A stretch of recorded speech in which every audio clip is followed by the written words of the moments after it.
Good evening, everyone, and thanks so much for being here this evening.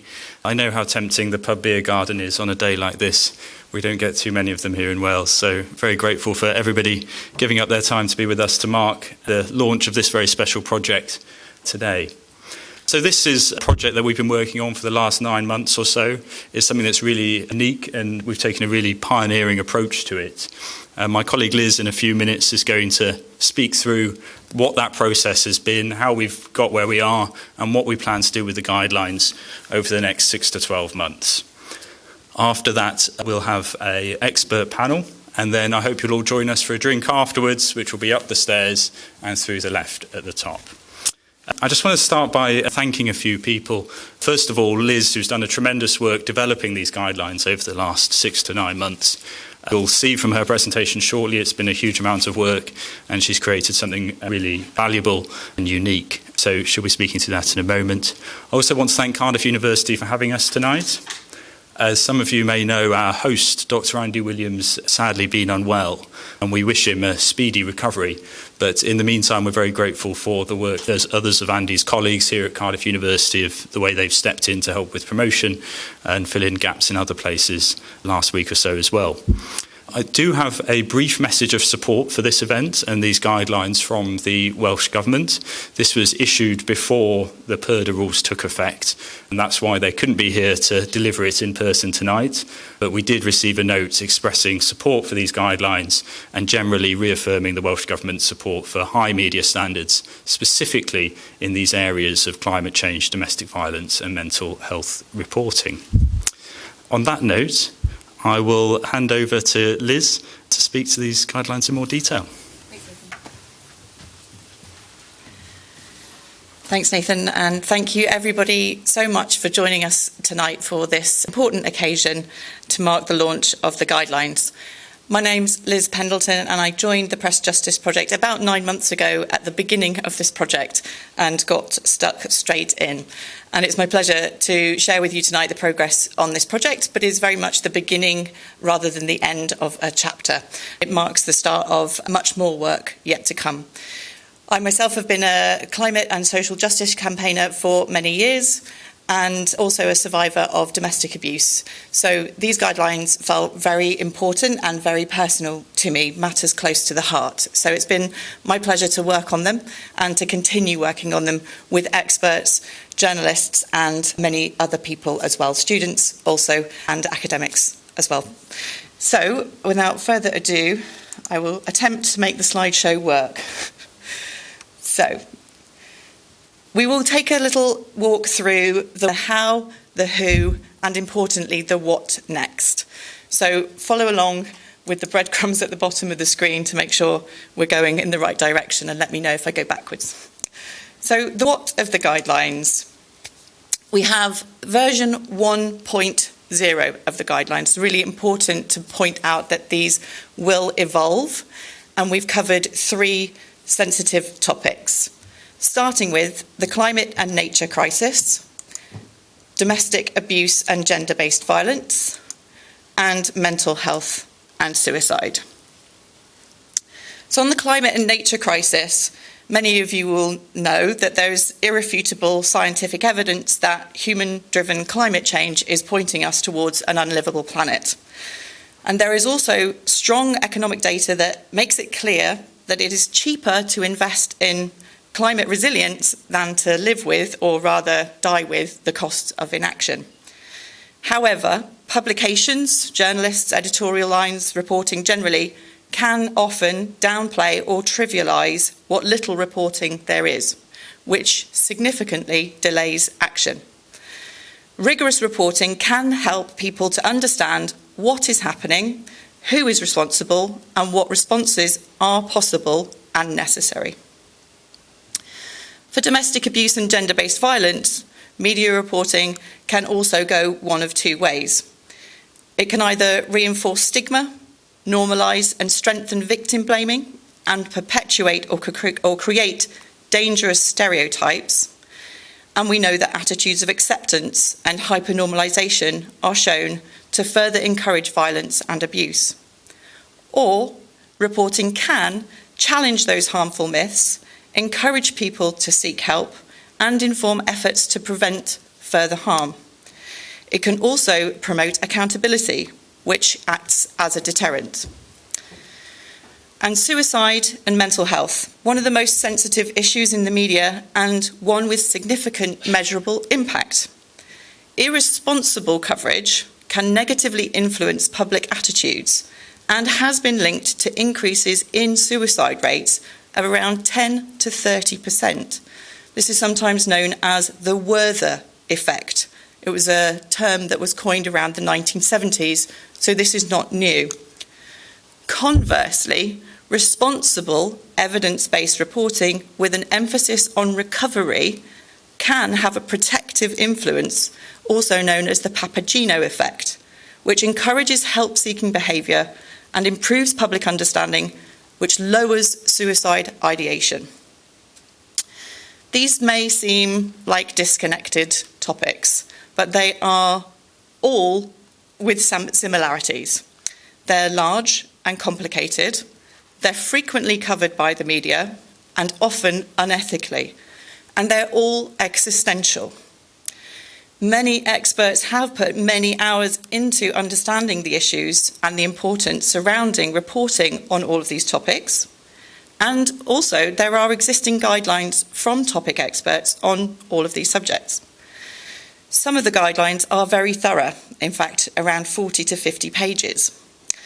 And our theory is that the Werther and the Papageno effect is true for all of these topics and more, that the press and the way they report can make a measurable difference to people's lives, and that reporting is still missing the mark. So, introducing the guidelines themselves, as you'll note, they're not 40 pages, they're 8, which does mean we've had to pick the priority aspects of each topic. But it's meant that they are bite-sized, digestible, and accessible, which we believe is what's necessary for newsroom scenarios. They also, importantly, point to further reading, better, longer, more detailed guidance. So they are laid out in a simple and hopefully graphically pleasing way. Previously had a job in graphic design. I didn't do these, but they do look good. We worked with a qualified graphic designer who helped us to make them stand out. And we also have a set of guidelines printed out on the table over there in the corner with those easels. So I urge you to please later on have a look at the guidelines. And you can also download them from today on the Press Justice Project website. I will put up a QR code in a moment which will take you directly to them. One of the things that is consistent across all 3 guidelines is the quick reference of do's and don'ts. And really, when we looked across all the guidelines that were available, this was a common theme. So it's a quick access point for journalists, for reporters, to see a summary very quickly of the kind of topics that these guidelines cover. So you might be thinking, what? Why did we do these guidelines? Why have we spent the time working on them? Making guidelines concise for high-pressure environments is really important. Press Justice Project are not the experts in these topics, but we can work with those experts, and we are experts in press and ethical behaviour of the press and how journalism and newsrooms work.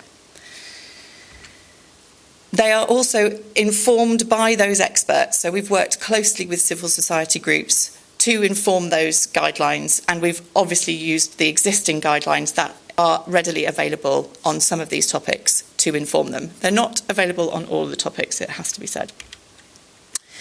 They are also a growing set of guidelines, so once the set of guidelines have helped one journalist, we hope that they will also help come back for another set of guidelines. So instead of a journalist having to know where to go for multiple sets of guidelines across different civil society groups, they can use the Press Justice Project as a go-to resource for an extensive library that is growing, becoming a one-stop shop for ethical reporting support.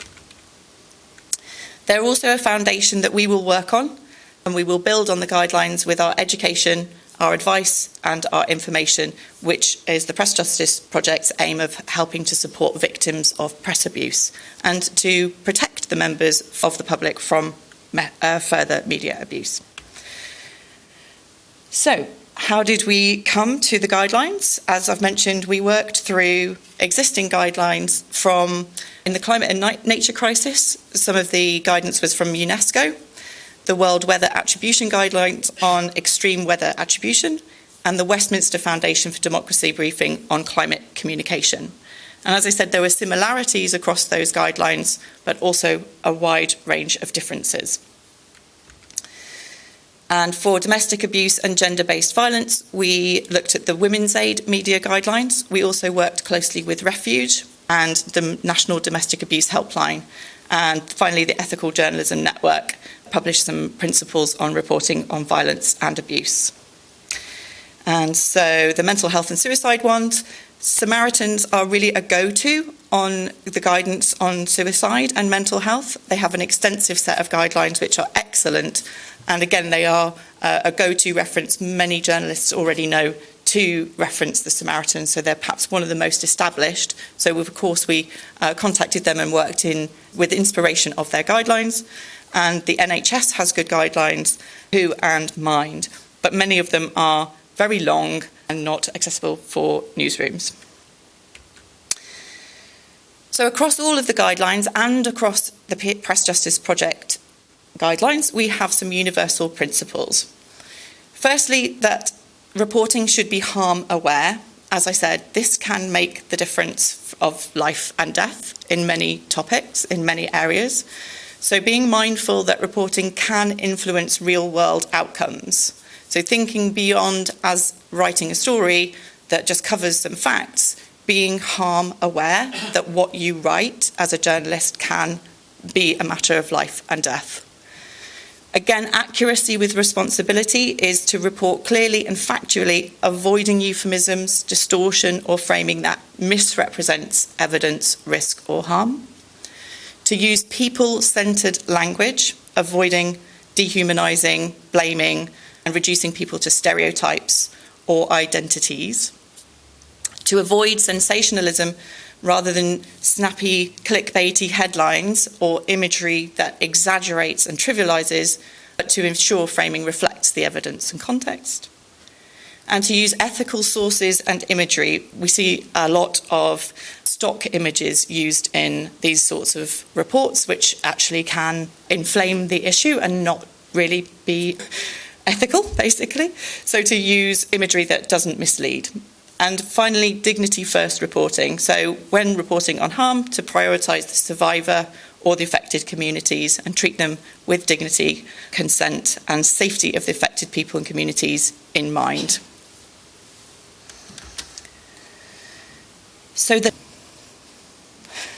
WHO, we've been very lucky to work with some excellent, well-established expert organisations, including the Friends of the Earth, I'm sure many of you will know, who were very keen and happy to work with us on the guidelines to promote wider solutions. They're very aware that the media has a huge influence on campaigning, and coverage of climate in the media is one of their watch issues.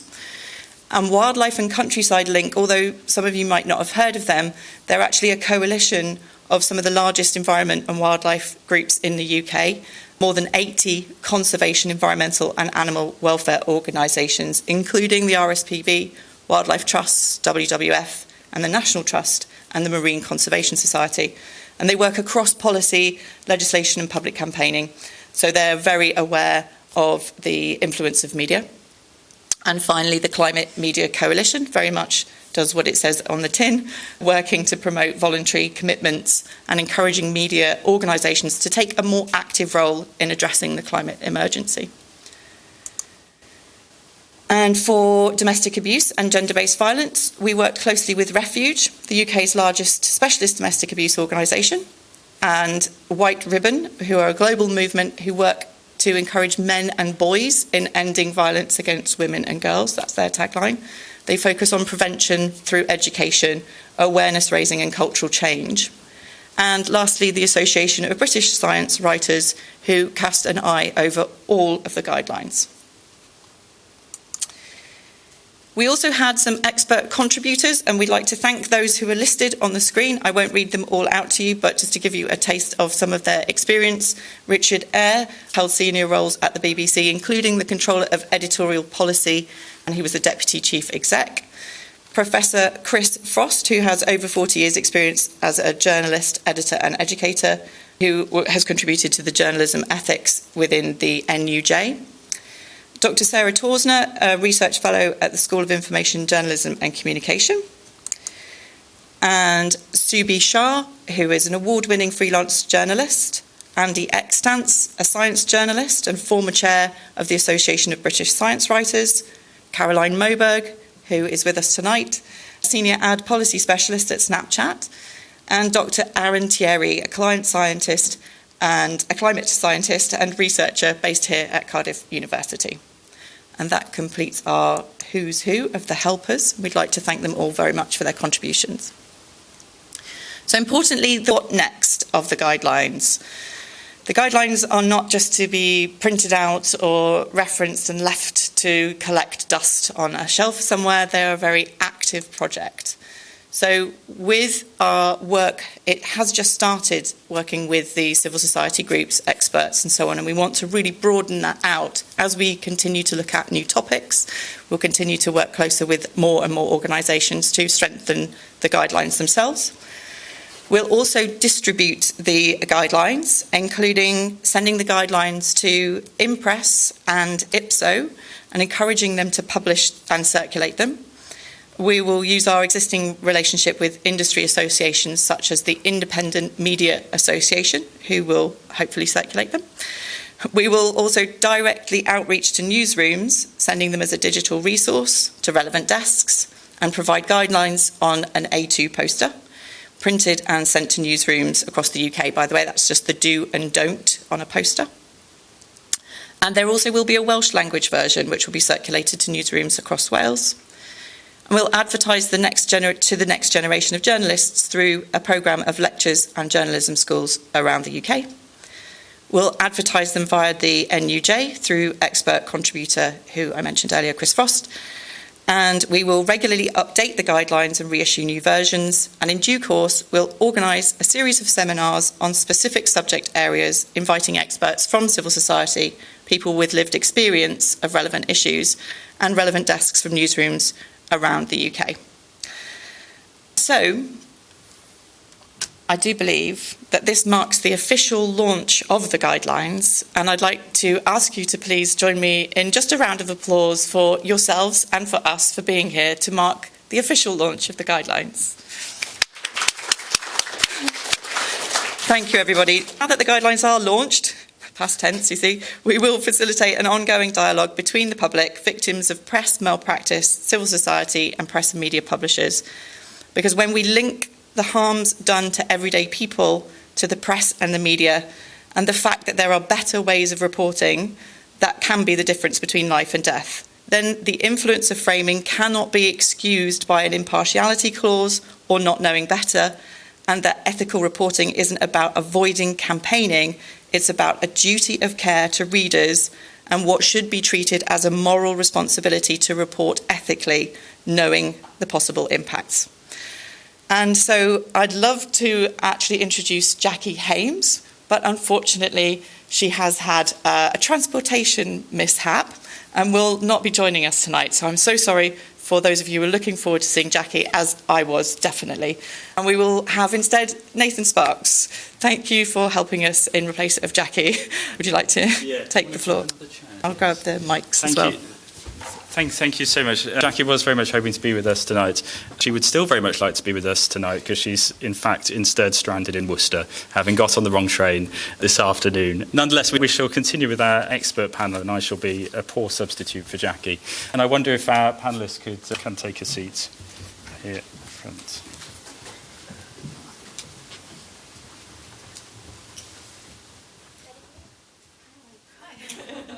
Please take a seat wherever you feel most comfortable. Do you want to go in the middle, Nathan? So oh, yes, sure. in a chairing sense. There we go.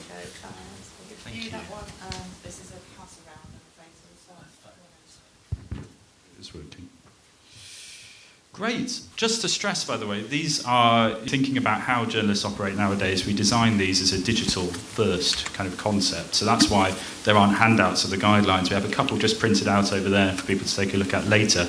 But on a sheet of paper in front of you, and if it's not in front of you, come to the front and you'll find one, there is a QR code so you can directly access the guidelines and have a look in their sort of intended published state. As Liz said, this is an ongoing project for us, so if you have any feedback, if there's anything that we've missed, or if there are other issues that you'd like us to be taking forward with the next round of guidelines, please do let us know. This is an ongoing and evolutionary process. So special thanks to our panellists tonight. We've got Professor Stephen Barnett over here, who's a journalism professor at Westminster University for a number of years, and is one of the UK's leading experts on broadcast media standards. He was also on the panel of the UK government's Future of News, Future of TV Distribution panel last year. We also have Emma Jones, journalist who has written for a number of national and independent titles. She's also a regular commentator on media standards. Lexie Kirkconnell-Kawana over there, trained barrister and CEO of the UK's only independent press regulator, Impress. And finally, Liz Smith, Policy and Advocacy Lead at Wales Environment Link. So thank you so much for being here. I'm going to start with you, Steve, that's all right. So you must have taught thousands of journalists over the years. Ethics are quite an important part of the journalism degree, if I'm not mistaken, yet there are still issues with ethical standards in some national newspapers. Why is that? What happens between the classroom and the newsroom? Yes, being somebody of a certain age, I probably have taught thousands. That's a horrible thought. It's true. Not all of them, of course, would have gone on to journalism. But it depends on the course. I think the Cardiff courses, City, tend to focus more on ethics. The Westminster courses tend to be focus more on policy. But yes, the fact is, most journalism degrees, and certainly if you then go on and do the training for either the press or the broadcast training programs, contain important ethics modules. And I have to say, this is the first time I've seen these materials, and I think they're absolutely brilliant. Seriously, it's a fantastic piece of work, and I hope it gets distributed widely.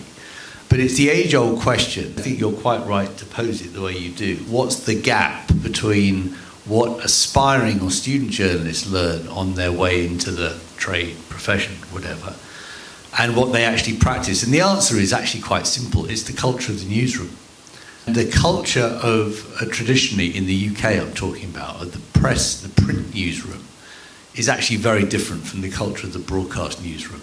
And there are multiple reasons for that. We can go back historically, but Emma has much more personal experience than I do of actually working in the print sector. But the fact is that if you go back to not that long ago, to some extent, we're still in that sort of period. But if you read some of the autobiographies of some of the old Fleet Street editors, they will take great pride in some of the stories about how they found their way round so-called ethical guidelines, how they managed to doorstep the bereaved family of someone who died, and while they were inveigling their way in, stole a couple of photos from the mantelpiece of the dead child or the dead spouse or whatever, and managed to publish it in the newspaper. And this is actually written with pride. It's not something that's done shamefully. It's not something, I wish I hadn't done that. This is actually an act of bravado. And the point of them writing it is that they want to show their machismo, and it is usually meant, it has to be said, to the rest of the newsroom. And there's been that culture in the press for decades.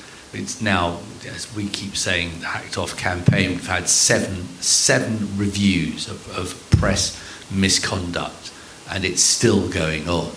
So there are historical reasons for it, but the other reason for it, and whereas in the broadcast world, you've always had proper regulation backed by a statutory authority, which is now Ofcom. I go back to what used to be the IBA, the Independent Broadcast Authority, before that the ITA. But from the beginnings of the BBC and then ITV in the 1950s, there has always been a code of conduct which has been backed up by a statutory regulator. Now, there are those in the press who will turn around and say, oh yes, but that's all about impartiality, and that's not appropriate for the press. And of course that's right.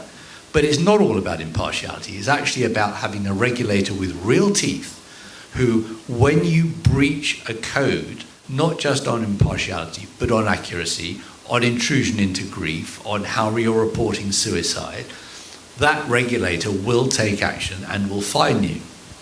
And that's been true, as I say, for decades in the UK. And that has an impact on the culture of the newsroom. And that is part of the reason why, as a campaigning body at Hacked Off, we've been saying, and I'm afraid I go back on this issue to the 1980s, we've been saying that nothing is going to change unless you have a self-regulatory system that is backed by some kind of statutory body to make sure that the industry is not marking its own homework. That's quite a long answer. I could add plenty more. I should say that I have to say this, I sort of come back to Ofcom as a sort of model regulator. Actually, Ofcom in recent years has really been letting us down. And it's only last month that it's actually gone back on its original decision not to tackle Talk TV. We now have two avowedly right-wing TV news stations, Talk TV and GB News. And there's some really crazy stuff being said on both of those stations, particularly around climate change. The whole thing is a scam, it's a fiction. And Ofcom only last month reversed its decision not to investigate those complaints. So Ofcom has not been blameless, but at least it's there and you can put pressure on it, whereas Ipso for the press and its predecessor, the Press Complaints Commission, frankly, are as useless as chocolate teapots. Unlike in press, and Lexie will talk about, which again is a self-regulator that actually takes itself seriously. Thanks, Steve. Well, until there is progress on the regulatory issue in terms of dealing with those issues in newsrooms, in terms of the reporters who are no doubt in the vast majority who want to abide by high standards but are under these pressures, what role can guidelines like these have in supporting those journalists in trying to raise the game of their That's incredibly important, and one of the things that I've tried to emphasise, and as I say, some of us have been campaigning on this for decades, the press, the old school press, who they're absolutely determined to resist any kind of change, any kind of serious accountability. They always come back to the argument, but what you're trying to do, you're trying to censor a free press, you're anti-press, you're press haters, you're going to lead us down the old Soviet route, etc. And it's always been a nonsense argument, not least because there are plenty of European countries with a much better history of press freedom than the UK, which actually has some kind of statutory backing for regulation.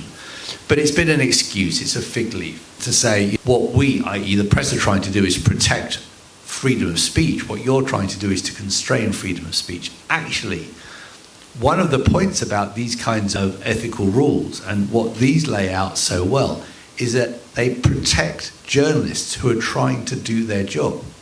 They protect journalists who are actually saying, I can't do what that news editor is telling me to do. Steal a photo, knock on the door of some poor parent who just lost their child and demand an interview, try and attribute some kind of reason for why this poor person has died by suicide and speculate about the reasons for it. And I can't do it because these are the ethical rules that I must abide by. And traditionally, I'm afraid, in the press, the attitude of the news editor, Emma can talk much more sagely about this than me, the attitude of the news editor and the editor is, you can abide by the ethical code or you can have a job here. You can't do both. And what they do is, the ultimate weapon, if you're in print, is byline starvation. And I talk about print, I know that sounds incredibly old school. What I mean, print is now print or online. It could be either. This mic's gone off. Just check that the button. Did I do that? No, it's died. It's all right. Well, I've died as well. So I think I've more or less said what I wanted to say. It is such an important point. This is not just about protecting the victims of press abuse. It's about protecting journalists who are determined to do their job properly and in an ethical way. And it does not, in any sense, undermine the role of journalists to hold power to account. If you look at some of the best journalism of BBC, Channel 4, ITV, The broadcast journalists, through the years, they've done some great investigative journalism which holds to account incompetent governments, corrupt organisations, etc. So it's nothing to do with somehow clipping the wings of those journalists who are determined to hold power to account. It's simply about strengthening the role of journalists who want to act properly with integrity and within the ethical rules that are set down for them, and need some protection from those who are going to bully them from above. Can I just ask, Steve, you mentioned, thank you. You mentioned about the journalists who, so you mentioned some of the best journalists and press freedom advocates and so on. Something that was quite unique about these guidelines is that some of the top journalists in the country were consulted on their developments. People like Richard Eyre, who's a former head of BBC News, and Professor Chris Frost, who was a former newspaper editor and is now the NUJ Chair of Ethics and so on. How important do you think it is to get that perspective when projects like these are undertaken, where we're trying to encourage journalists to report better, but we want to try and make sure that what they're getting, that guidance, has been tested by people who have worked in some of these top newsrooms? I think it's really important to stress test any kind of ethical guidelines with people who have actually been there and done it and have been at the coalface. Because apart from anything else, otherwise it's not going to have much credibility amongst other journalists when you put them in front of them. I think the real test actually is going to be when you put them in front of those print newsrooms, where some of the old school editors are going to guffaw and simply stick by their decades of old white male culture, which is what it tends to be, I'm afraid, which is, this isn't going to get us clicks, this isn't going to get us stories, this isn't going to sell newspapers, and frankly, that's my job. So there is always going to be a tension, and this is true in any kind of journalism, between doing something ethically and the need to get eyeballs, the need to drum up as many clicks as possible, sell as many or get as many people in front of a TV or radio program as possible. There's always been that tension.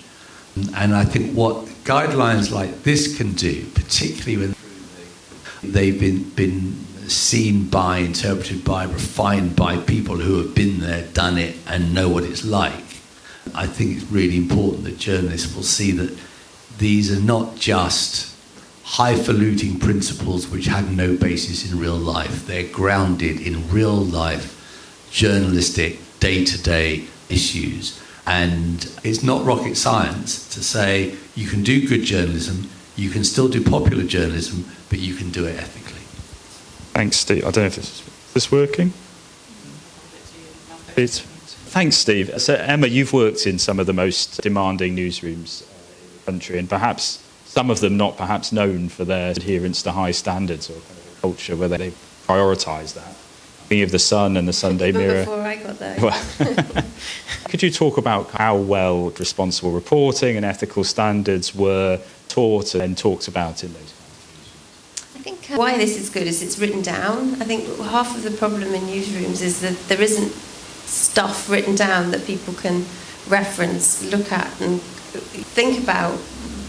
Most of the guidelines, as I understood them when I worked at The Sun, were more about a sort of general ethos of a place, and you had an understanding of what sort of story you were supposed to get, regardless of what the facts of the story were. So if there was an incident and lots of different newspapers are vying for that story, you knew you had to come back with the exclusive, with the picture of the victim, detailed information to titillate the reader, this sort of thing.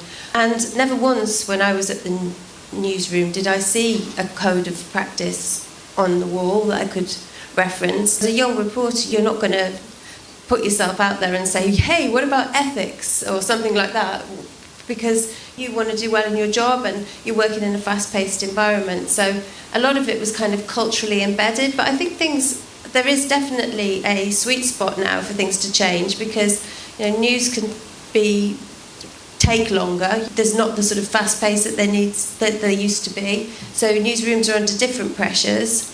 And I think there's an appetite to do better journalism and to try and evolve. I think a lot of these newspapers, such as The Sun, do realise that they need to evolve and be seen to have better practice and be more ethically aware, because the culture that we all live in is more ethically aware now. So something that you've commentated on a few times recently and written about is misogyny in the press and reporting of domestic violence in an unethical way. What are the consequences for the public, and particularly women who are at risk of abuse, from that? Well, the consequences are plain to see. I think more than half of women who are killed by their partners or their former partners, and domestic abuse is obviously a huge issue, and how it's reported and what people see in front of them and how they understand domestic violence from the media is massively important. I remember interviewing Luke and Ryan Hart, whose father had killed their sister and their mother after decades of coercive control and violence, and they told me that their father closely monitored what was in the press as he prepared for his narrative after he planned to kill his wife and his daughter. So that's how important they are to the perpetrators, but it's also about the bigger picture. Recently, there was a head teacher who was killed by her husband, and I think at the time the Mail reported this with the headline, which I can't remember the exact headline, but it was basically that the husband had been jealous of this woman's success, and it had led to a situation which had become inflamed, and as a consequence of her success, she had been killed by a jealous husband. These sort of stories which you might find on Emmerdale Farm or whatever it's called now, and all of that sort of thing, have a pre-imagined vision of women and of storytelling around women which they like to perpetuate, because they know that some of their readers like to embed themselves in that kind of thinking. And good reporting can challenge those things and can actually save people's lives. As Liz was saying, we need to challenge those assumptions about women and about the way that women's lives are reported urgently. Looking through the guidelines, particularly on domestic abuse, was there anything that you saw there that you thought, yes, this is a really serious area of concern in the press? Anything that stood out to you?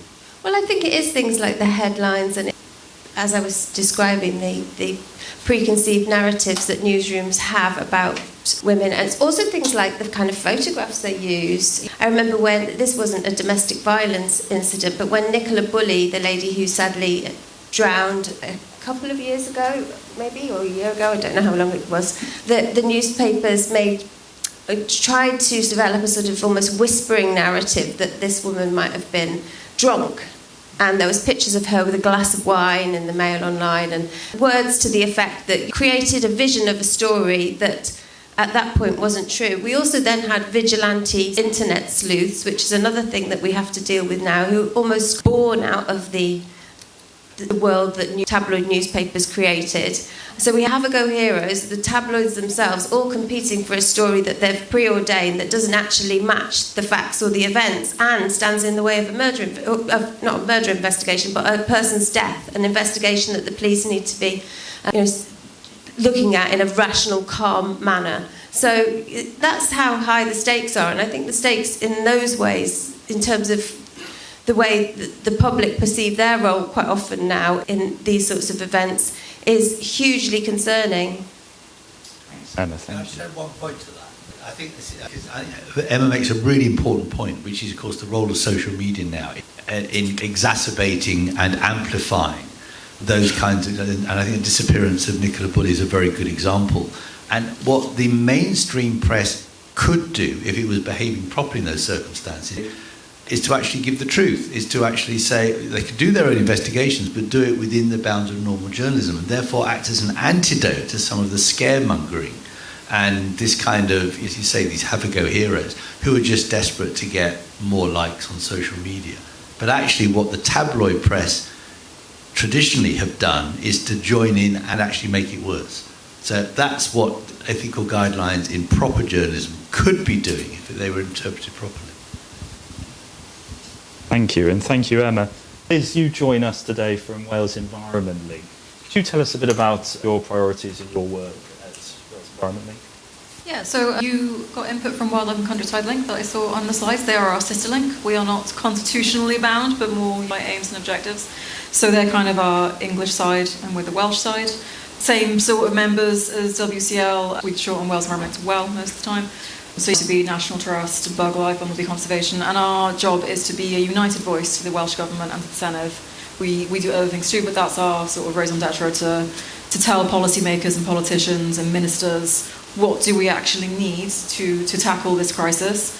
We focus more on the nature side. We have excellent partners in Climate Cymru, a similar network of focus on the carbon side, but yes, they are two sides of the same coin.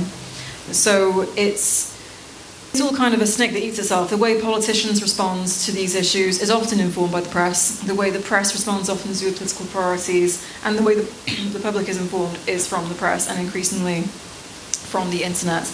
But it's really important. You think there's only so many ways that you could say to politicians it's getting really too late for you to keep kicking this can down the road, and yet if anything, the consensus is deteriorating. Back in the late 80s, Margaret Thatcher of all people was saying, oh, this is a common cause with common burdens and common solutions. And today, she now, well, in her last book, she would say it was a dogma of the left wing.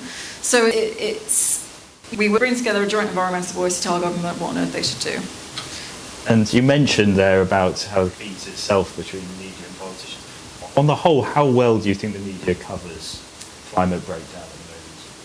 Really varying. There's some excellent sources of practice. When I was sort of doing my research and re-familiarising myself, shout out to The Guardian. They have excellent reporting, already following a lot of these guidelines. They have headlines relating the people to the community to the extreme weather. It's not just floods. Check out these pictures of a car floating in the road. Crazy. They don't just do that. They actually link it back to why has this happened, and the problem with surface water flooding, the problem with concreting over all our common spaces. So funnily enough, the water has nowhere to go.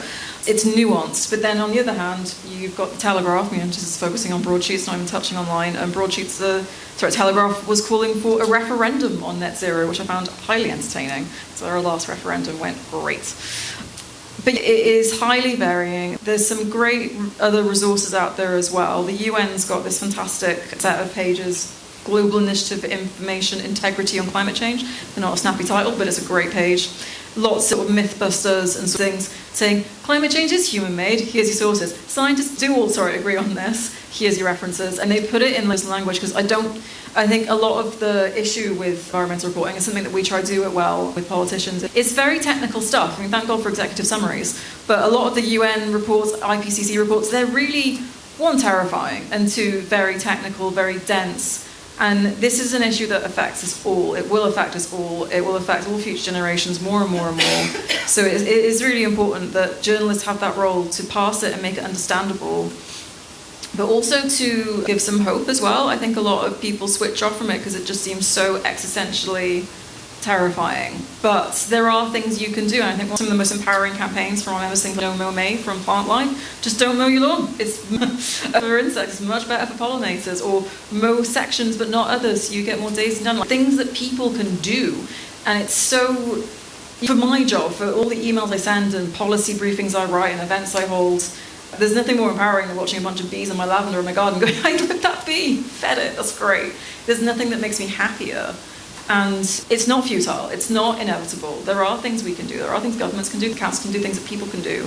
And I think journalists also have a role. It's a hefty role, but it's a role they can have in giving that hope and giving that it's not too late. It's serious, but it's not too late. I think that's a really interesting point as well. That so much, as you were just saying, so much of this is very kind of scientific and hard to understand.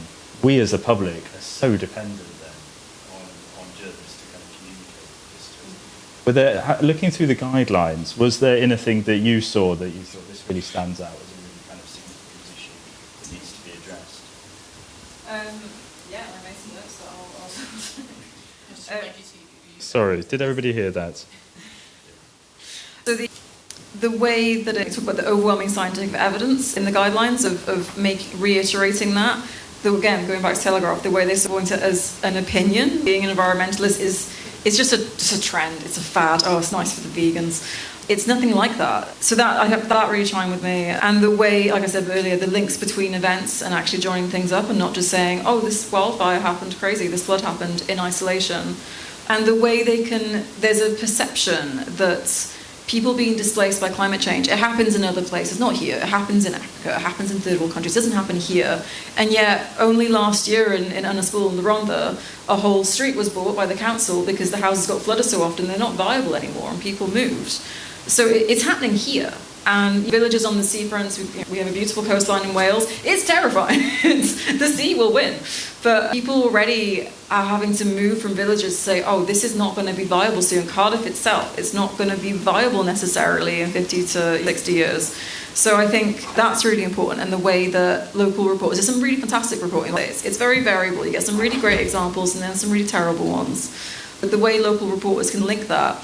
And then even more importantly, again, talk about solutions. So yes, say a village in Monmouth floods every single summer. All right, let's look at the river that's flooding it. Let's look at the surface water. Where does it need to be run off? Where in the catchment can you plant trees and things to absorb that water? Let's look at the solutions and not just, oh God, it's flooding. What on earth are we going to do? There are solutions. It's just difficult to put it all together, or perhaps you're not lazy to. You've touched on this a bit just now. But I'd be interested in your thoughts, not just, of course, on where the press gets things wrong, but what potential the press has to serve us in the fight against and contribute to the fight against climate change. Well, like I said, sort of pointing to those solutions, reminding people that who to talk to your politicians, talk to your councillors, tell them you care. It's not just the nature that is important, the people care about it too. And supporting journalists that do well. We're in such a different... I actually graduated from this journalism school 15 years ago, and already I feel sorely out of date with the media landscape. But, for example, Will Hayward, give him a shout out. He's the only Welsh journalist I've known. He's a fantastic guy, and we actually got him to Shara Hustings a couple of weeks ago. He's doing marvellous work on his Substack. He's doing marvellous work as a freelancer. People can support subscribing to their Substack. It's a small thing, but it's a big thing. If we all do it, then they can do that. And not doing down institutions, but the beauty of a freelance journalist is that he's not got shareholders and a board to answer to. He is his own man, and he's not the only one, but it's just an example I'll shout out. He's done some great work on environmental stuff. One of our members in my network, they tipped him off about Hybu Chi Cymru, this story last year. It's a Welsh government-sponsored meat promotion board.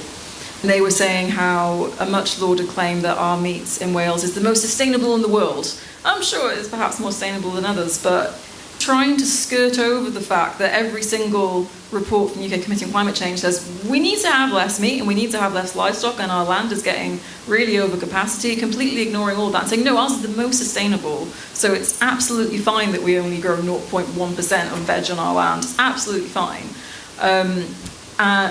These things and calling them out and not being scared to because their shareholders own X, Y, and Z in oil companies is really important. Thanks for that, Liz. I shout out for Will. We try to encourage him to be one of our reviewers actually on these, a bit short on time, but no doubt. You're chief of the UK's only independent press regulator, although your membership includes the national newspapers, a lot of the titles. But no doubt you will encounter a lot of these issues in the course of your work as a regulator covered in these guidelines. What are some of the most common areas of concern that you see? So that's a really set of coming up all the time, and I think that reflects that, but also a kind of vehicle for social and public interest issues and changing all the time. We're in a really, really period at the moment. There is a lot of complexity. We're dealing with inequality. We're dealing with climate collapse. And the way that journalism as an industry it's been hollowed out, particularly in the last decade because of the rise of social media, also new sources of information that audiences are gravitating towards, means that the stories journalists are covering. That at the end of the day, why these guidelines are so important is that there are these foundational bedrock principles that journalists can come back to when on all of this complexity out in the world. So, one that impresses all time is around accuracy, because that's a fundamental one which underpins reporting, no matter if it's on climate, gender violence, or mental health reporting, is getting those facts right, doing all steps you can take to get the facts, and being quick to correct the record when facts appear. Definitely a major theme that we still continue to see, and now there's so much disinformation, so much misinformation out in the world. I echo the sentiment that journalism has such a role of distinction to play, to being that authoritative source people can go back to get the facts on the story. Even if there's a lot of noise out there, a lot of opinion, a lot of mis and disinformation, journalists a flag to fly here, and unfortunately when some fail to adhere to those standards, it really does act as a stain across the entire profession and mean there's so low public trust in journalism in the UK. So there's an important distinction, of course, between what these are, which are guidelines, which are best practice essentially, and what we'd encourage reporters to abide by, and the standards that you enforce as a regulator, which is kind of the bare minimum, as it were. What role can guidelines play in supporting, sort of complementing the rules that you, the regulator, enforce? So the way I always think about this is that the law and regulations sort of act as a floor that journalists can't sink below, and that guidelines can sort of act as ceiling, or the sky, the aspiration of where journalists can get to, those trusted sources of authority for people and audiences that rely on them for the news. And I think that that's, exciting and aspirational opportunity for journalists, and how journalists like Will and others are creating their mark is by people building that trust with people, building that affinity through people, by having that kind of raison d'etre of we don't do the bare minimum, we do the best, and the best looks like this. And so guidelines can absolutely serve that function of helping, urging journalists, people that are new to journalism, that have maybe come from other spaces like activism or advocacy, and shape and influence the type of journalist that they want to be. Now, having read through the guidelines, because I know that Impress's standards code is pretty robust and detailed, how the guidelines that are published, how they differ, are there any sort of places in particular where you see they've gone a bit further than the standards that Impress has got? Certainly. I mean, I have to admit that we're one of those standards, those sets of guidelines that I think runs to about 89, 93 pages, so we're not a short read. So I completely understand Liz's point that having really accessible guidelines as quick guides you can go to are really important for working journalists who are time poor, resource poor, and having to produce large amounts and large volumes of stories for the publications they're working for. And so absolutely, kind of point of distinction is accessible, having sort of questions that I know journalists on the beat have. I really liked about the guys, that other resources of authority people can go to, other types of experts in the round. It's very difficult when you're having to write a code for journalism as a whole to every single subject matter expert in a particular area, and I think these do that really, really. Another that I really like about these examples. So when you're a press regulator writing standards, you're really allowed to be about how codes might apply, because every situation is unique, and that where sometimes people would like us to go a bit further on an issue and say, but up to that headline, we have to step back and say, well, actually, we'll have to consider all the facts in the round. We can't give you a definitive answer here. What these guidelines do, which are really, really good, is they are quite specific on that. This looks like a good headline, that doesn't. And I think is really helpful to give people that kind of steer. If there's a new topic you're coming to and you're not really sure what good looks like, I think these guidance really helps with thinking on some of those issues. And I know you have a process for this, but we're already in touch about the possibility that these guidelines might be able to feature on the Impress website, and we're doing a similar process with other complaints.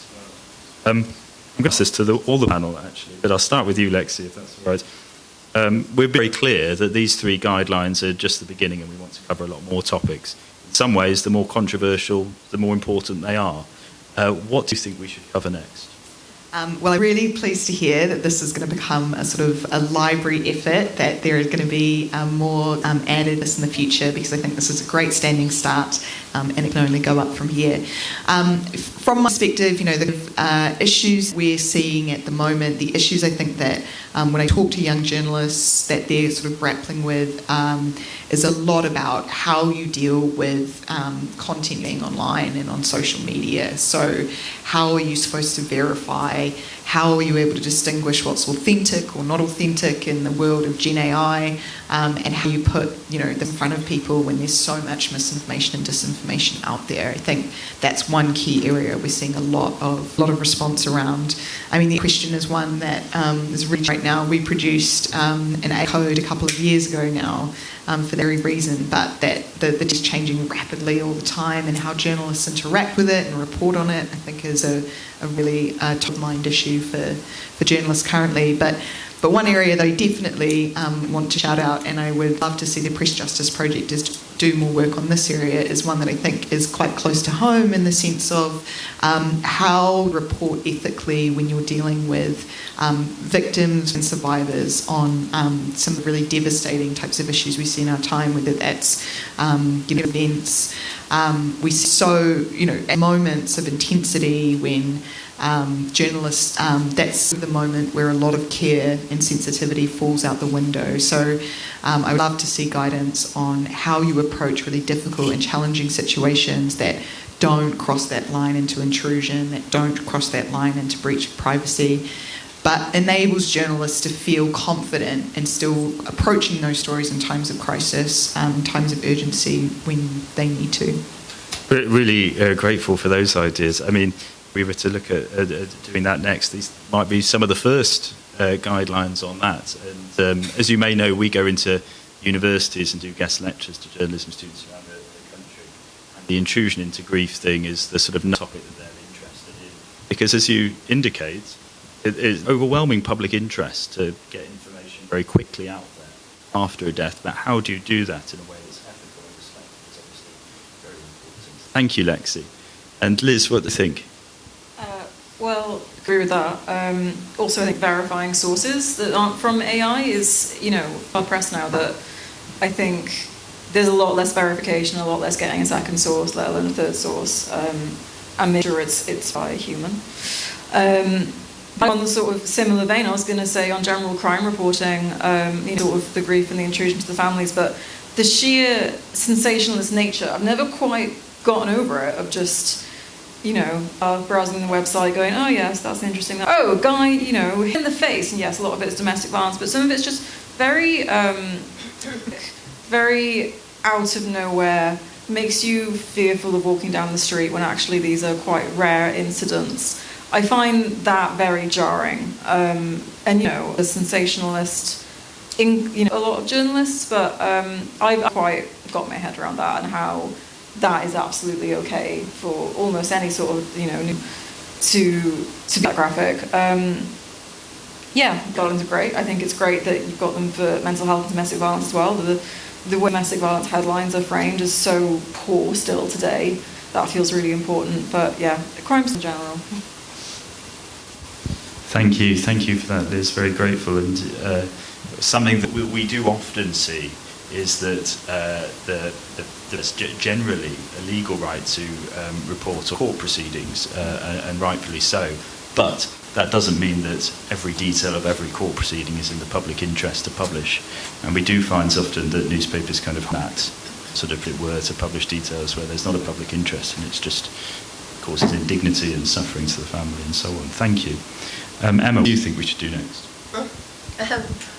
Reporting around immigrants, minority groups, would be something we could do with tackling in a way like this. I mean, at the moment we've got vigilantes again going out to where they believe that immigrants gang rape a young woman, which was proven to be completely untrue as a story. And this sort of depiction of groups in a way that inflames hatred, I think that's a really difficult area that needs to have more thought into it, because it could be potentially very explosive.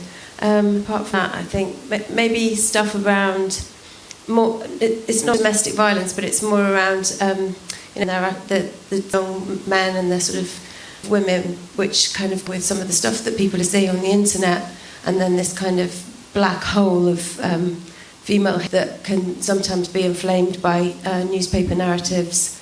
That's an area that might be interesting to look at as well. Thank you, Emma. Yeah. Funny enough, I was going to talk about immigration, but more specifically about Islamophobia, because I think there is a real issue, and this is something which has been a problem in our press, I think, for quite a long time. And again, the manages to magnify and exacerbate some of the worst aspects of social media. Islamophobia, there's obviously all kinds of racism. You need to have ethical guidelines, but I think if you listen to someone like Diane Abbott talking about the way in which she is treated on social media, but what you haven't heard is the equivalent stories from some of those particularly Muslim women who are standing for parliamentary election, and the kinds of abuse that they have had. Now, you're not going to get that level of abuse in mainstream journalism, but there are certainly some aspects of the daily coverage and the online coverage which I'm afraid panders to the worst kind of Islamophobia. I remember, and in teaching I still use, there's a cartoon, who's the Daily Mail cartoonist? I can't remember his name. Of what you see, there's people trying to the UK, and alongside, and they've all got they're all mixed race. They've all got sort of long noses. They are and they're accompanied by rats. And this was frankly straight out of the kind of anti-Semitic Nazi propaganda of the 1930s. This was in 2013, 2014. It was the run-up to the Brexit debate. So I agree about immigration. I'd focus on Islamophobia, but I'd love to see some work on Europe, actually. I mean, something that I think, in my view, was a very significant factor in the vote for Brexit. And no problem with people who, believe that sovereignty is the most important thing, and they voted on that basis. But an awful lot of it was down to some of the inaccurate propaganda that was put out on the front pages of the Sun, the Mail, the Express, the Telegraph, acting in concert. And these blatant lies, this wasn't journalism, this was blatant propaganda. And I think we're still suffering as a country result. But that a little bit too specific. Thanks, Steve, and thank you all for those. If anybody in the audience has any questions for our panel. Gentleman here. Yeah, I was just wondering, so in the media with social media, I read the other day that social media videos you had to grab the frames in 1 second long. How do you think some of these frameworks... Did you hear that? We heard it, yeah.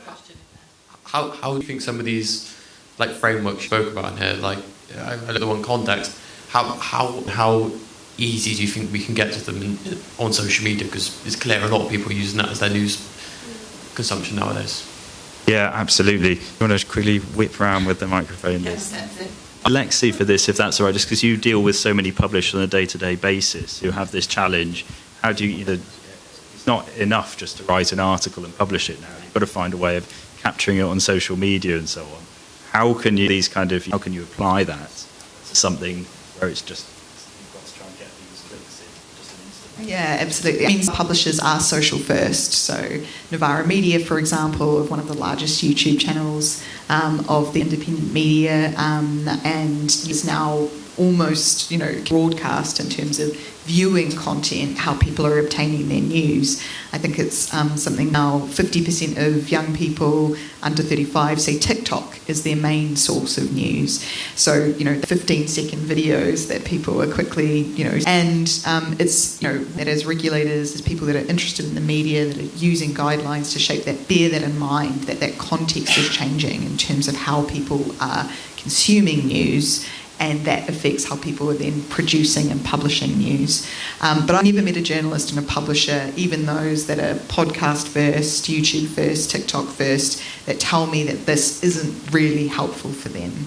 I know about what happens when journalists leave classrooms and enter into the news industry. A lot of journalists now are going out on their own, are producing their own Substacks, are producing their own channels, but very few of them then get further training, further access to resources, further access to guidelines that they can then use in their reporting, which is why these kinds of guidelines are so relevant. So headlines, print, long form may feel less relevant, but the principles and the guidelines are still very much the case. It's accuracy, it's centering the facts, it's being fair, it's being sensitive, and you can do all those things within 1 to 10 seconds.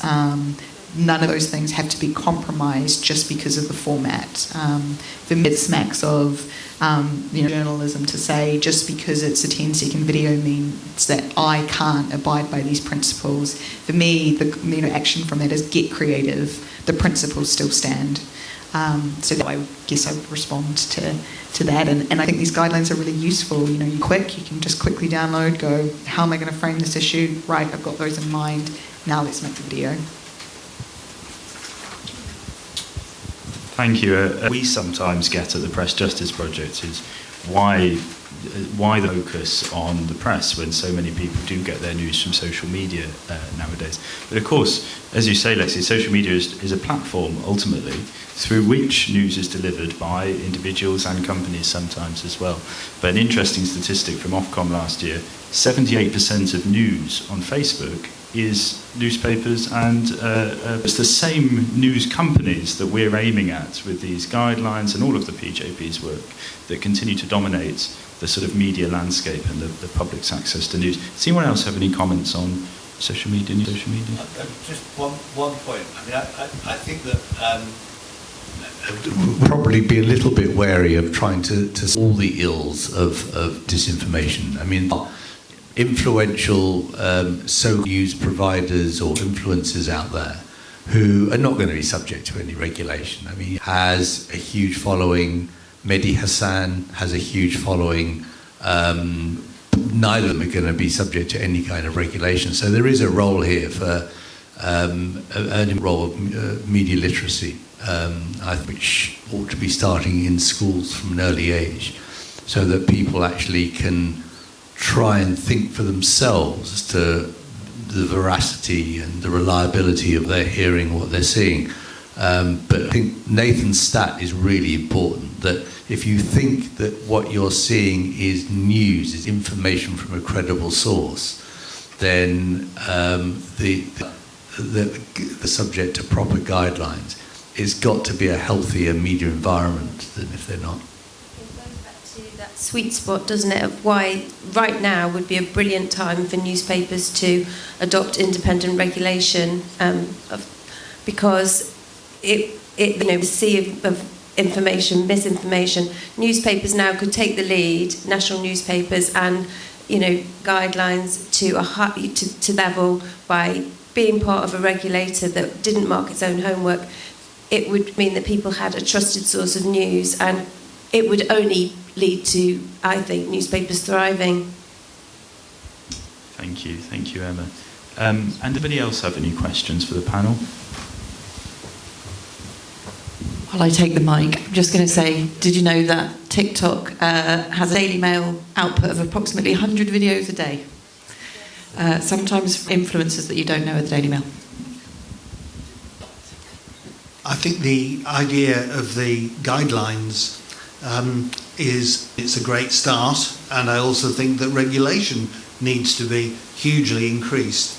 But I'm amused in a Welsh context today that George Monbiot has written a very interesting piece in The Guardian in which he talks about what he calls the billionaire death cult of oligarchs who own the press and media and are making sure that we don't receive some of the latest climate change messages. Now, basically, I'm in the interesting situation that I can vaguely remember the climatology I did at university in Aberystwyth a long time ago. And there's something called AMOC. I can't even remember what the initials for, but basically it's about the Humboldt current, and it is projected now by climate change scientists that it is going to fail to bring warm Atlantic water up to Europe, and in particular to Wales, who gets its climate determined, as does Ireland, by the Humboldt current. If it doesn't arrive, winter temperatures will be lower than -19, for example. Rainfall will be reduced. Now, I want people to hear about that, but how do we... those journalists are not going to get their ultimately controlling editors and publishers to change. So I suppose my question is, what do we do with the billionaire death cult? Anti-meridional overturning current. Yeah, let's take a couple more. Yeah, we'll go through more. I'll actually come to you first. Thank you. Mine is not really a question, it's just an observation, or just maybe I'm airing out what I'm thinking. When looking at, I think, like out there, like what I think they've got interest in regulation. I mean, with something interesting, and maybe for me, I would also add media literacy there, because we are assuming that because we are already in the field, in the press, people know about it. And then also, I would use the journalists presently when you're talking about media regulations. Who exactly is a journalist? Because everyone, including the gardener, everyone is a journalist. And I'm not saying the gardener should not be a journalist. I'm not undermining anyone, but really, who is a journalist? And then also the other thing, there's ageism that is also affecting the media. Okay, like in the news from the 90s and till now. Okay, for the last few months, years, not because I've been trying to. I went back. I should come back to school and sort of catch up with the younger generation. So in the journalist is talking about when he was in school and about climate, he vividly remembers it and he thinks it's something important. And then there's this other person who was, and I'm saying there's something wrong with the younger people, but these are topics they may not understand, they may not appreciate, because they did not grow up in that era. So what are we doing? Because it's something that is also affecting the newsrooms, because there's this big fight that this was not done in my time. In the 90s, there are things that were not really done. In this present time, there are things that should be done that I may not be able to, but I should catch up. But there are things that also they should catch up with. So what is being done about it? And what can also be added to ensure that people work together alongside each other and not against, I don't know which word to even, but not against each other, to ensure that this news and whatever we want to pass to the public is passed in the right, best possible manner. Thank you very much. Did you want Maybe one more? over to you? Thank you. It was a really good presentation. There's something sort of burning in me around how we've got so used to having such highly sensationalised reporting and headlines. We've got it in our living rooms. We've literally got it in the palm of our hands on a day-to-day basis, to the extent that some of the news that gets reported is news that historically would have horrified us, and it doesn't horrify us anymore. It's been normalised. So I can see this as brilliant, absolutely brilliant, to have these ethical codes in place, but what role is media and reporting going to take in undoing some of that normalisation of our thought processes that historically would have horrified us? Thank you. Three questions. Grateful for that. If you want to race down as fast as you can, Liz, I'm going to start with you, Steve, if that's all right, because I just want to. First question, I am essentially about ownership. And what can we do? I was going to say that it's a really good question, because it's one that we've tackled really, and I suppose the question is, difficult debate about regulation, about ethics, code of conduct, how relevant is it when you've got the people who actually call the shots on employing the editor, appointing the news editors, basically these are the stories that I want to see in the publishers I own. I have two answers to that. First of all, that billion, I mean, I've seen this piece, but that I suspect might have prompted Monbiot to write it is the fact that the paramount takeover of Discovery has just been approved in the States. And that essentially means that one of Trump's biggest allies is now going to own not just CBS, but CNN, and a whole raft of US publishers. Of course, will have implications for the UK as well. And the same is true, I mean, Musk basically running Twitter as a sort of far-right platform through algorithms. Zuckerberg is dictating the way in which Meta's algorithms work. I'm not yet convinced by the argument that every media owner is intent on pursuing their own kind of ideology and journalism doesn't matter, because that's the kind of end result of that Monbiot logic to its ultimate conclusion. And that's where you get to, that there's no point in worrying about ethics because owners dictate everything. I don't buy that. I mean, the fact is that there is sort of what I call the global north, the developed countries. There is a fully developed notion of what professional journalism is. It's about holding to account. It's about truth-telling. It's about double sourcing stories. Now, these are ideals. They're ideals that aren't necessarily, that are often let down, particularly by our publishers. But they are ideals that I think most journalists in the UK and in Europe, actually, and in most American publishers aspire to and actually implement.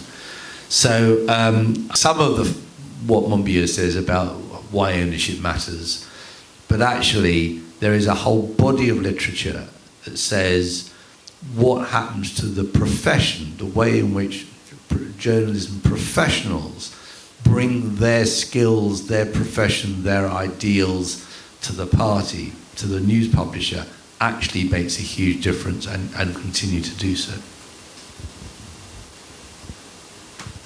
Thanks for that, Stephen. I just wonder, Liz, is there something that you've looked into, as it were, the relationship between parts of the anti-change movement and the media and big wealth, and is that something that's kind of radar? I mean, by the way, Oligarch Death Cult, great band name. It's different in Wales, particularly because our media landscape is essentially, it's, has greatly, but it's still to the point that the Welsh Government actually has a fund for local democracy reporters, which, Welsh Government, they're funding people essentially to critique them, and I owe them for that, because it is very difficult to, without super sensationalist thing with the social media earlier and dopamine chasing, it's very difficult to do that thorough reporting and fund it sustainably. So it's difficult, the way things ever change, the way that our sister Lincoln would focus on press releases to broadsheets, and we wouldn't. I mean, in line here, there was a national website for a while, that was very good. It's a shame it didn't last very long. Anything that tries to be sort of crowdsourced, I mean, information for free online. So I don't, I see why it's so difficult, but essentially when try to have democratized news, it doesn't take off. So I have great sympathy for outlets like that trying to do it. And as I said before, supporting your local journalists, supporting through small Substack subscriptions. I found actually that the landscape is becoming podcasts. There's been in the last year a great number of podcasts popping up. Some insider takes, some not, and that's a great help. Although it's particularly long form media absorption to listen to an hour or two on a subject. I ultimately, one of the things that we can do just as normal individuals is is vote for politicians. We've got an election coming up, 7th of May. Vote for people that they want to talk about a healthy democracy, that don't get offended when they're scrutinised, that understand that being scrutinised is part of your job as a politician, as a government. Don't people who shy away from scrutiny, because that is the part of badness. The other question on news and putting the genie back in the bottle. Up to date on all sort of press regulatory systems, but I think one of the strongest things we could do is this whole the environment is pays. You make a mistake, you pay for it. You pay a fine that is more inconvenient than the act itself. Behaviour. So that's the only input I really have there. Thank you, Liz. Now, I wanted to ask you about that, Emma, as well. Have we sort of, by the way media reports on certain issues, and how do we address that? Well, possibly, but don't we have a responsibility as well as human beings to choose what we then try and educate ourselves to, and like you say, who do you vote for? I think we'll just sort of stand there and say, oh, there's all information and we're, now, and accept that we have a role to play in it as individuals. That would be my response. It's not really, it's kind of broadening away from this subject a bit, but I think your point about local news is really important as well. I started on a local newspaper in Wales. It was brilliant, and there were so many of them then. I think that's really helpful to people to feel part of their community, to understand what's going on in their community, lobby the government for more going to local news reporting, and oligarchs and newspaper ownership get the government to stand up to newspaper owners by telling them that they have to regulate their newspapers. That's a start. We can't do everything, and the danger of this kind of a huge kind of lots of different things. Those are the things that I would say. Can I just make one point about sensationalism? I'm going to push back a little. I'm not absolutely convinced that the sensationalism that you talk about is worse now than it has been. I mean, with newspaper headlines in the 70s and 80s, the editor of The Sun, they were utterly shocking, some of them.